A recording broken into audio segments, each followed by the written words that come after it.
What the monsters have done to the people of this town is completely unforgivable, and with the snow coming in and new threats on the rise, it's obvious this season is going to be very wild. The Miranda situation completely complicates everything now that we know she's genuinely the person with the biggest connection to Fromland. What exactly was going on that night of the massacre, and that extra bit they just had to put in of her tripping on acid before she started seeing Fromland was crazy. She saw everything before she even went in. She has so many paintings showing what we've seen and what we haven't. My question is, if she knew all of this before she even went in, then how did she possibly fail to free the children in the lighthouse? Everything that was happening here just seems incredibly sketchy in every way, and we definitely need to get way more information about what exactly was going on with Miranda and how she could have possibly failed to save the children despite having all this information. Tian Chen was in fact the person in the wheelbarrow. Victor's reaction to how the demons completely destroyed her in this episode was rough. The amount of death and torture he has seen in his life is beyond unimaginable. So Victor's full backstory is easily one of the most anticipated things I need to see in this show. There's so many questions about him that I need to be answered, like how exactly he survived 40 years in this town. But Jim receiving a phone call from his dead baby, now that was definitely the most unexpected thing for me in this entire episode. Lots of people were saying he was gonna get a phone call about Tabitha's escape, but this was just insane. Whatever's going on with Jim gets even more confusing when he realized that it was him, not Kenny, who found the food. And the fact that there's just magically enough food to feed the entire population of the town definitely makes it seem like something incredibly shady is going on. This episode definitely hints at significant levels of manipulation going on in Fromland. Boyd's conversation with Kenny at the end of the episode about Tabitha and Victor seeing the monsters down in the tunnels when Jade didn't definitely makes me wonder what exactly is going on there. They bring up the point that the monsters may have moved into a different place because of what happened, but I just can't stop thinking about the fact that Jade didn't see the monsters down in the tunnels. It definitely makes me wonder if Fromland is somehow tailoring a unique delusion for each resident. Jim is a more technical type of dude, so he constantly sees evidence that he can interpret as being some sort of experiment. With Jade, we already know that he's strong on drug use, so I wonder if that's why his visions are the trippiest of them all. And with the Tabitha, she's a dedicated mother, I guess, so her entire quest is built on doing whatever you can to save the children. And we've gotten some precedence of this maybe being what's going on, because it obviously wasn't a coincidence that Martin was a Marine when Boyd spent his entire life in the service. It's definitely interesting to think about this idea that all of them are being driven in a specific way that they're more likely to believe. Speaking of babies, Fatima's is exactly what we've been expecting since she got pregnant. It's some sort of freak of nature, and there's a high chance that she will be birthing some kind of monster.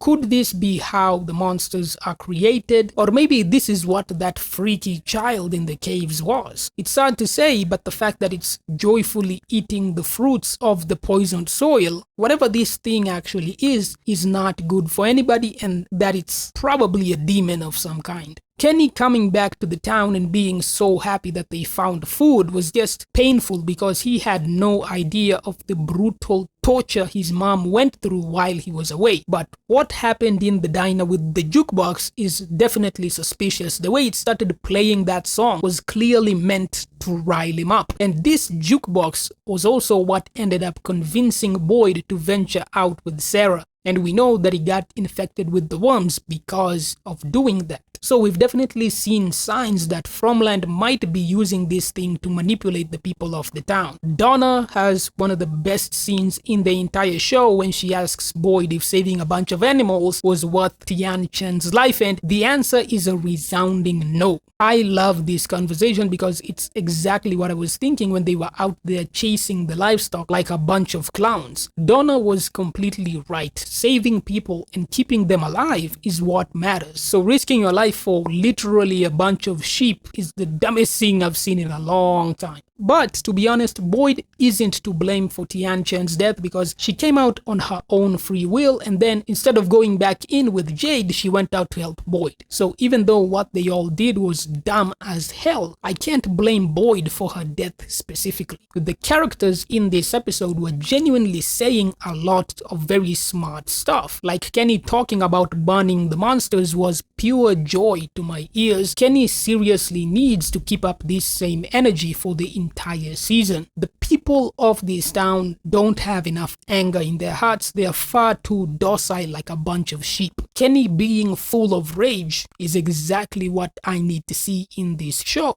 Tabitha's interactions with Henry have been so weird from the very beginning. Everything about it just feels incredibly disjointed. One moment he's calling the cops on her, the next is feeding her and watching her eat, and this was after he spent the last 12 hours watching her sleep. The weirdest thing about him by far was how he went on and on about his family, but he never asks Tabitha what actually happened to his daughter or his wife. He starts crying about Victor being alive, but why doesn't he give a damn about the rest of his family? Literally all I was waiting for was to hear about Eloise, and we never do, not even once. Victor never says he found her body, so where the hell is she? Or was that kid in the tunnels genuinely Eloise the entire time? Maybe that's how they become one of these kids in white or something, I don't know.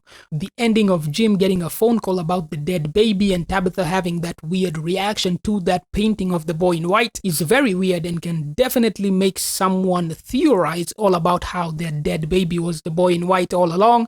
Julie calling out Jim and Tabitha the way she did was completely unexpected, but if this means she's actually going to be doing things in this season, then I'm all for it. She's been one of the most wasted characters in this entire show, obviously followed by people like Fatima and Eloise, both of whom have been more than useless this entire show. But I guess the demon baby is definitely going to make her much more relevant. And speaking of, the fact that the cursed child sustains itself from the fruits definitely implies that the soil was poisoned specifically so that the evil baby would have something to eat. And seeing that it was eating the mother's body, it's not gonna be a long time until we see Fatima herself craving some blood. What I think needs to be mentioned is the cave drawings genuinely look like they made human sacrifices for good weather and fertile land. But considering the demon baby, I wonder if the cursed soil is what this part of the drawings is meant to represent. Boyd asking Eloise to help him catch a monster was a pleasant surprise, and Kenny talking about burning the monsters is exactly what I've been waiting to see from the fools living in this town. The way the people living here have been rolling over and letting the monsters do whatever they want to them and never try any strategies against them is by far the most frustrating thing I've ever seen. Even if it ends up backfiring, that doesn't even matter. I just want to see these characters behaving realistically based on the information that they have right now. I want to see these people acting like humans.